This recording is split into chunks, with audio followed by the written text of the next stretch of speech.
অক্ষয় কুমার ও প্রিয়াঙ্কা চোপড়ার প্রেম নিয়ে দীর্ঘ সময় চর্চা হয়েছে বলিউডে। এই তারকারা সত্যিই কি প্রেম করেছেন সেটা নিশ্চিতভাবে জানা যায় না, তবে তাদের মধ্যে নিশ্চিতভাবেই কিছু একটা ছিল। কারণ ক্যারিয়ারের শুরুর দিকে অক্ষয়ের সঙ্গে সিনেমা করলেও পরে আর পর্দায় জুটি হননি তারা। পর্দায় তাদের রসায়ন নিয়ে বিস্তর আলোচনা হয়েছে। আন্দাজ, মুঝসে শাদি করোগি, এইতরাজ সহ অনেক সিনেমাই করেছেন অক্ষয় ও প্রিয়াঙ্কা। কিন্তু 2005 সালের পর চিত্র বদলে যায়। এই জুটি আর সিনেমা করেননি। একবার সাক্ষাৎকারে পরিচালক সুনীল দর্শনও ফাঁস করে দিয়েছিলেন অক্ষয়ের জীবনের দাম্পত্য কলহের কথা। স্বামীর সঙ্গে প্রিয়াঙ্কার সম্পর্ক টুইঙ্কল খান্না মোটেও ভালো চোখে দেখেননি।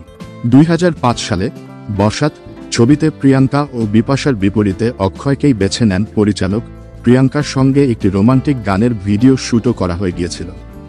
আবেদনময়ী গানটিতে সিনেমার প্রচারে ব্যবহার করতে চেয়েছিলেন নির্মাতা, কিন্তু টুইঙ্কলের কারণে সিনেমাটি থেকেই সরে দাঁড়ান অক্ষয়।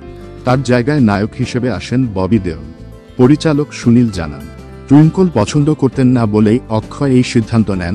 সুনীল আরও বলেন, অক্ষয় আর প্রিয়াঙ্কা দারুণ জুটি ছিলেন। কোনো ঘনিষ্ঠ দৃশ্যেই বাজে লাগেনি দুজনকে। তবে প্রিয়াঙ্কা বিশ্বভ্রমণ করে আসার পর সব বদলে গেল।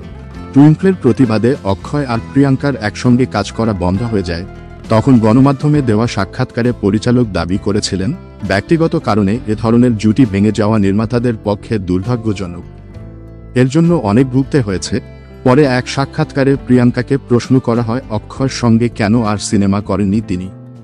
উত্তরে দেশি গার্ল বলেন, জীবনকে আরও সহজ করার জন্যই হয়তো এই সিদ্ধান্ত। এটুকু বলতে পারি, আমি কারোর সুখের জীবনে বিবাদের কারণ হতে চাই না। এর বাইরে আরেকটি কোথাও কখনো বলেননি প্রিয়াঙ্কা।